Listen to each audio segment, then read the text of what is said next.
Welcome back, students. In this session, we are going to learn about the judiciary. Okay, the judiciary which interprets law. Interprets means explanation of laws. Okay, so interprets all laws including statutes, codes, ordinance, and the federal and the state constitutions. So the judiciary interpret all rules and regulations. So எல்லா சட்டத்தையும் விளக்குறது யார் அப்படின்னா இந்த ஜுடிஷியரியோட work. Okay, High Court. The High Court stands at the apex of the state judiciary. So apex means highest part. Okay, so in the state level, High Court is the highest part of the judiciary. As per the Constitution, there shall be a High Court in each state. But there may be a common high court for two or more states and union territories. Okay, so due to the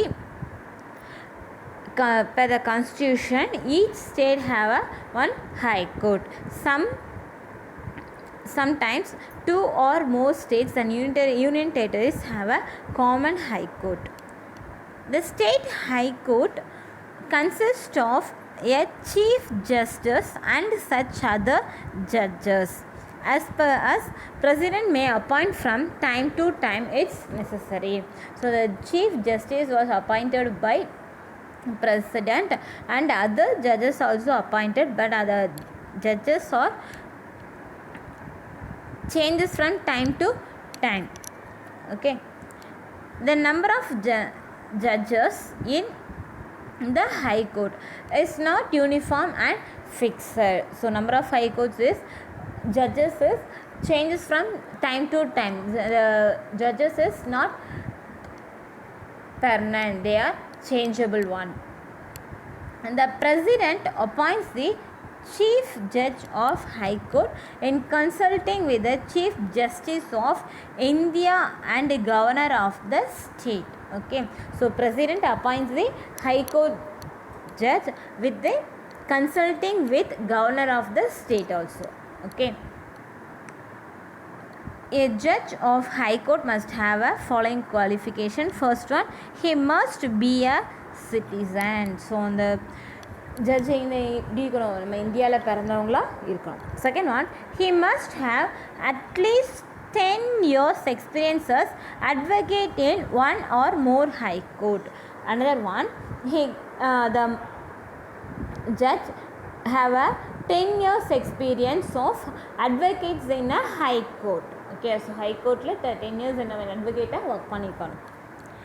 A judge of high court holds office until he completes the age of 62 years.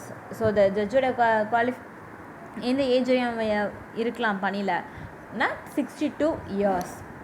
A judge of high court can be removed from office only for proven misbehavior or incapacity. So misbehavior or incapacity, and only in the same manner in which a judge of the Supreme Court is removed. So high court judge oda misbehavior and incapacity, அவங்களோட திறமையின்மையாலோ தவறு நடத்தையினாலோ அவங்க வந்து என்ன பண்ணலாம், ஜட்ஜுன்ற பதவியிலேருந்து நீக்க பண்ணலாம். யார் நீக்குவாங்க அப்படின்னா supreme court judges. Okay, and power and functions of the High Court. The first one power is the High Court has been empowered to issue writs of habeas corpus. Habeas corpus ஆட்கொணர்வு மனம் கேள்விப்பட்டிருக்கீங்களா? யாராவது காணா போயிட்டா அவங்கள வந்து தேடி கண்டுபிடிச்சி கொடுக்குறோம், அதான் ஆட்கொணர்வு மனம். மேண்டுமோஸ், prohibition, certiorari and quantum warranto for the enforcement of the fundamental rights. So these 5 rights are the fundamental rights. Okay, so அடிப்படை உரிமைகள். இந்த அடிப்படை உரிமைகள் வந்து எம்பவர் பண்ணுறது அப்படின்னா ஹை கோர்ட் தான். Okay, for the other purpose. So நம்மளுடைய ஹியூமன் ஃபண்டமெண்டல் ரைட்ஸ் இருக்கு இல்லையா, rights to speech, rights to education, so இதெல்லாமே வந்து ஹியூமன் ரைட்ஸ். அதோட இந்த 5மே என்னது ஃபண்டமெண்டல்ஸ். ஸோ இதுவுமே யார் வந்து எஸ்டாப்ளிஷ் பண்ணுவோம் அப்படின்னா ஹை கோர்ட் தான். Okay, every high court has a general power of superintendence over all the lower courts and tribunals within its jurisdiction, expert military courts of tribunals.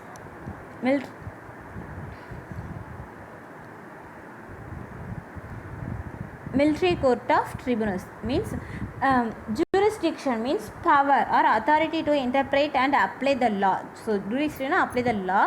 Expert military courts and tribunals. So high court get a power to interpret law in the sub-intendants law. அதாவது subordinate court இருக்குல்ல, அந்த கோர்ட்லேயுமே high கோர்ட்டோட power இருக்கதா செய்யும். Accept military கோர்ட்லேயும் ட்ரைபல்ஸ்னால் பழங்குடியின் மக்கள் சொல்லல. So அந்த மாதிரியான கோர்ட்டில் மட்டும் இந்த ஹைகோர்ட்டோட பவர் வந்து இருக்காது. மற்றபடி எல்லா கோர்ட்லையுமே ஹைகோர்ட்டோட பவர் அவங்களோட லாஸ் வந்து அங்கே ஃபாலோ பண்ணுவாங்க. If a case is pending before a subordinate court and the high court is satisfied that it involves a substantial question of the constitutional law, it can take up a case and decide it itself. Sometimes subordinate court, district courts இருக்குல்ல, so district கோர்ட்டில் வந்து ஏதாவது ஒரு case bending இருந்தாலும் டைரெக்டாக high court வந்து அந்த கேஸில் இன்வால்வ் ஆகிட்டு அதுக்கு வந்து என்ன செய்யலாம், தீர்ப்பு வழங்கலாம். அதுக்கு ரைட்ஸ் ஹைகோர்ட்டுக்கிட்ட இருக்குது. சரியா? Next one, the High Court controls all the subordinate courts in the state. Like the Supreme Court and High Court also act as a court of record. So நீதி வழங்குறதுல ரெண்டுமே சேம் பவர் தான். ரெண்டுமே வந்து record எல்லா கேஸுமே என்ன இருக்கும், record maintain பண்ணுவாங்க. Okay. For the purpose of judicial administration, each state is divided into a number of districts, each under the jurisdiction of a district judge. Okay, so for the judicial administration, each state has divided into some district. So நம்ம மாவட்டங்களா பிரிக்கிறதுல do you know how many districts in our Tamil Nadu? Can you guess? There are 28. Nowadays 32 districts. Every districts have one district court. Okay, so each under the jurisdiction of a district judge. The district court judges were appointed by the governor. So district court judges யார் appoint பண்றாங்க, governor. High court chief judges appointed by president, but in the district court judges were appointed by governor. Okay, so in exercise of the above mentioned power, the high court enjoys full powers and freedom to act within its jurisdiction. So high court follow பண்ற எல்லா powers and functions இதுக்கும் இருக்கு, district courtக்கும் இருக்கு. So same power, but high court is doing a function in the overall state, but district court doing only in district level. Okay, but it's have a both powers and function, same powers and function. The constitutional safeguards have ensured its independent working. So இது எதுக்காக வந்து district court பண்ணியிருக்காங்க, நம்மளுடைய constitutional safeguard, நம்மளுடைய சட்டம் வந்து எல்லாத்தையுமே என்ன பண்ணணும், பாதுகாக்கணும் அப்படின்ற ஒரு எண்ணத்துக்காக தான் வச்சுருக்காங்க. சரியா? So now I end this session. The lesson is over. Okay, thank you students.